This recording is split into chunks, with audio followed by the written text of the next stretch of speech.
Hello friends, नमस्कार। आज की हमारी रीडिंग का जो टॉपिक है वो है कि जब भी आप जो आपके अराउंड बुरे लोग हैं, आप जब भी उनके लिए अच्छा करते हैं, जब भी आप उनके लिए कुछ अच्छाई करते हैं, तो वो आप पर ही भारी पड़ जाती है ना। क्योंकि ये जो लोग होते हैं ना, एक्चुअली ये बहुत डाउन कैटेगरी के होते हैं। ये जिस लेवल पर खुद गिरे हुए होते हैं, जिस लेवल पर खुद नीचा देखते हैं, उसी लेवल पर किसी को भी उस लेवल पे से उतारने की कोशिश करते हैं कि वो भी उसी हद तक नीचे गिरे। और इसीलिए जब आप ऐसे लोगों के लिए अच्छा करते हैं ना, तो आप इनको नोटिस करना, ये कभी आपके लिए थैंकफुल नहीं होंगे। ऐसे लोग कहीं भी पाए जा सकते हैं, कहीं भी। या आपके वर्क प्लेस पे आपके कोलीग्स हो सकते हैं, स्कूल कॉलेज फ्रेंड हो सकते हैं, फैमिली हो सकती है आपकी, कहीं पर भी ये लोग हो सकते हैं। इन लोगों के जो स्पेशल सिम्टम वो ये है, ये कभी भी आपने जो इनके लिए अच्छाई करी है उसके लिए कभी भी ये ग्रेटफुल नहीं होते। कभी भी इनके मुंह से थैंक्स नहीं निकलता, कभी भी। क्यों? बिकॉज ये डोमिनेटिंग नेचर के होते हैं, है ना। इनकी आपके प्रति सिर्फ और सिर्फ एक ही भावना है कि आपको नीचा गिराया जाए। अगर आप ऐसे लोगों के लिए कुछ अच्छा करते हो ना, पता है आपको, इनका तब भी ईगो बहुत हाई हो जाता है।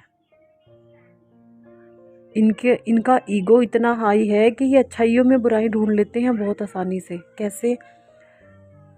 अगर आपने ऐसे लोगों के लिए कुछ भी अच्छा किया, तो ये सीधी बात है ना, इनके अहम पर जाके लगती है, इनके ईगो पर जाके लगती है कि भाई ये बंदा या बंदी हमें नीचा दिखाना चाहता है, ये बंदा या बंदी हमें डाउन फील करवाना चाहता है या चाहती है। ये इस तरीके के बिहेवियर अपने दिखाने लगते हैं आपको, और थैंकफुल होने की जगह उल्टा आपको डोमिनेट करना शुरू कर देते हैं। अगर मुंह से नहीं कुछ कहते तो डोमिनेटिंग करना शुरू कर देते हैं। तो ये जो लोग होते हैं ना, एक्चुअली एक प्रकार की ना, इनके भीतर एक सिंड्रोम होता है, एक साइकिक सिंड्रोम होता है इनको। इनके ईगो लेवल पर इनको एक बहुत बड़ा साइकिक सिंड्रोम है, जो ये दिखाता है कि हम ही सुप्रीम हैं, हम ही हाई हैं। सबको अपने से कमतर समझना, सबको अपने से नीचा समझना। ऐसे जो लोग होते हैं, ये हमेशा आपको दूसरों की बुराइयां करते नज़र आएंगे। हमेशा इनका जो फोकस होता है वो दूसरों पर होता है। फलाना ऐसा है, फलाना ऐसा है, फलाना ऐसा है, ये सब इस तरीके की ये बातें करते नज़र आते हैं। क्यों? क्योंकि ऐसे लोग अपने अंदर नहीं झांकते, अपने भीतर नहीं झांकते। क्योंकि जब कोई अपने भीतर झांक लेता है, यानी कि अपनी चेतना को ऊंचा उठाने में लग जाता है, फिर उसको कभी भी ऐसा इंसान ये नहीं करेगा कि वो दूसरों की चुगली निंदा में इंटरेस्ट रखेगा।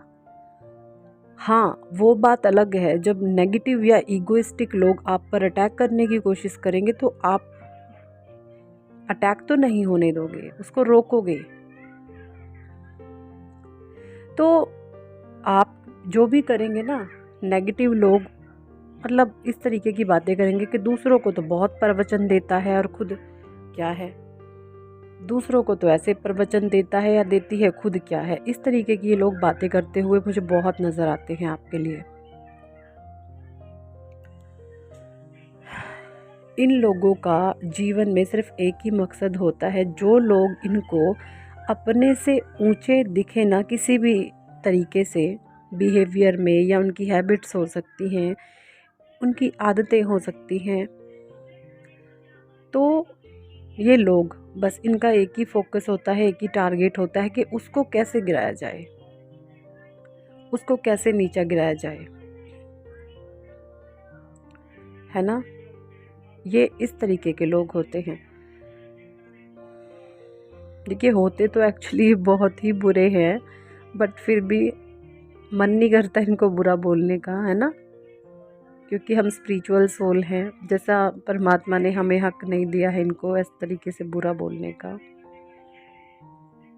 बुरे तो लेकिन हैं ये, सॉरी भगवान जी, माफ़ करना। लेकिन अब जो किसी को इतना मतलब अंदर तक तोड़ के रख दे, किसी की आत्मा को झंझोड़ के जब रख दे, उसकी आत्मा पर वार करे, तो फिर क्या करे कोई इंसान, है ना। तो इस प्रकार से ये चीज़ें ना आपके लिए क्रिएट कर देते हैं।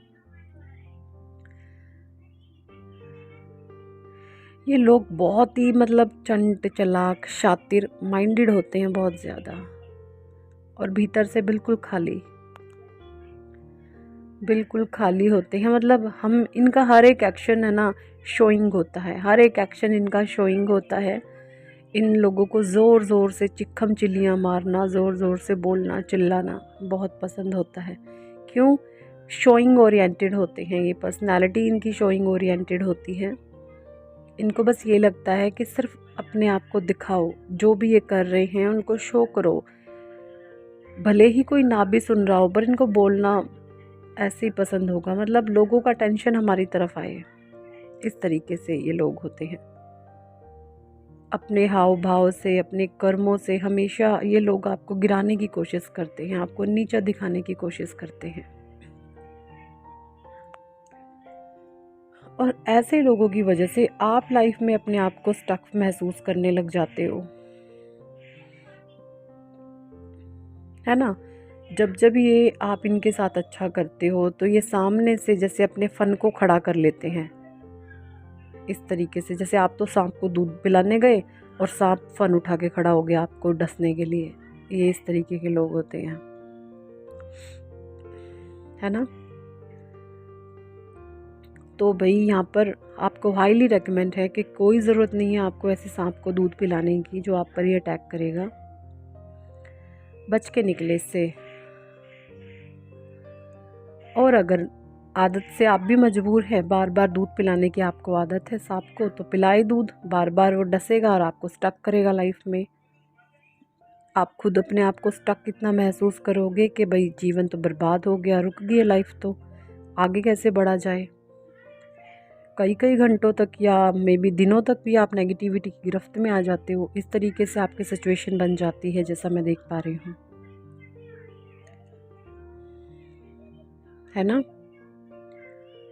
तो डिवाइन आपको यहाँ पर यही कहना चाहते हैं कि एक ही गड्ढे में आपको बार बार नहीं गिरना। एक ही गड्ढे में आपको बार बार नहीं गिरना। कैसे? गड्ढे का मतलब है आपके लाइफ के, जो लाइफ आपको एक्सपीरियंसेस दे रही है, जहाँ पर आपको दुख हुआ, जहाँ पर आप असफल हुए, जहाँ पर आपको तकलीफ़ हुई है, तो वहाँ पर एनालाइज़ करो खुद को कि मैंने क्या ऐसी मिस्टेक करी, क्या मैंने ऐसी गलती की कि मेरी इस गलती की मुझे ये सज़ा भुगतनी पड़ी। वहाँ पर रोक लगा दो। बार बार एक गड्ढे में बार बार गिरोगे, अब एक ही गड्ढे में 5 बार गिरोगे तो फिर आदत बन जाएगी, 5 से 50 हो जाएगी वो काउंट आपका। तो जो चीज़ें आपको दिख रही हैं कि गंदगी यहाँ पर है, उस जड़ को उखाड़ कर फेंको, उस गंदगी को ही उखाड़ करके फेंको, ये आपको बोला जा रहा है हाईली। क्योंकि जब आप अपने जीवन से अनुभव नहीं लेते हैं और बार बार कहते हो फिर से दुख आ गया, फिर से दुख आ गया, फिर से दुख आ गया, यानी कि जो आप एक्सपीरियंसेस डिवाइन आपको देना चाहते हैं आप नहीं ले रहे उनको, और इसीलिए सेम सिचुएशन क्रिएट हो जाती है। तो वहाँ पर रोक लगा दो, स्ट्रिक्टली रोक लगा दो। वहाँ पर एक ही गड्ढे में बार बार जाओगे। अगर कोई स्ट्रॉन्ग डिसीजन भी आपको लेना पड़े तो वो भी ले, ये बात आपके आत्मसम्मान की है।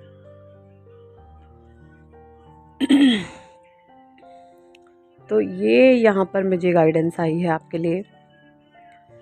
कितने लोगों के साथ ये रीडिंग रेजोनेट हुई है कमेंट सेक्शन में ज़रूर बताएं। और अगर आप पर्सनल रीडिंग लेना चाहते हैं तो ऊपर दिए गए नंबर पर आप हमें व्हाट्सएप पर ज्वाइन कर सकते हैं और पर्सनल रीडिंग के लिए कह सकते हैं।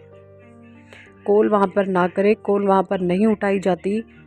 व्हाट्सएप पर आकर आप अपना वॉइस नोट छोड़ सकते हैं या टेक्स्ट मैसेज के थ्रू बोल सकते हैं, पर्सनल रीडिंग के लिए कह सकते हैं।